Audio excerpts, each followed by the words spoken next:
Kaya pala ganito ang naging resulta ng kapalaran ko. Kasi alam ng Diyos na kaya ko. Sa edad kong to, napagod na akong magmadali. Kaya lahat ng ginagawa ko ngayon, ini-enjoy ko na lang. Siguro sa dami na rin ng aking pinagdaanan, napagtanto ko na ang buhay ay mas malawak at mas mahiwaga pa sa mga problemang dumarating sa buhay natin. Tumatanda na tayo, baka sa kakahabol natin sa masagana at maayos na buhay, ay hindi na natin na-enjoy ang buhay. Baka nabubuhay na lang tayo dahil nape-pressure tayo sa sasabihin ng ibang tao.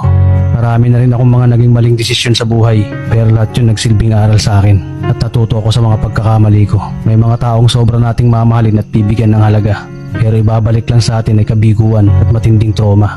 Kaya wag nating liliwin ng mga taong tulad nila dahil mas payapa kapag hindi ka na interesadong malaman pa kung ano pang balita sa kanila. At wag mong idepende ang sarili mo sa kahit kanino. Tandaan mo, kahit sarili mong anino, iiwan ka din nito kapag madilim na ang paligid mo. Kailangan natin matutunan na huwag ikumpara ang sarili natin sa iba dahil hindi natin laban ang laban nila. Karera mo to, hindi nila karera. Dahil ang buhay ay hindi naman nasusukat sa kung sino ang mayaman, kundi kung sino ang payapa. Kaya galingan mo lang palagi tol dahil napakaraming tao mapanghusga, hihilahin ka pababa at lagi mo tong tatandaan.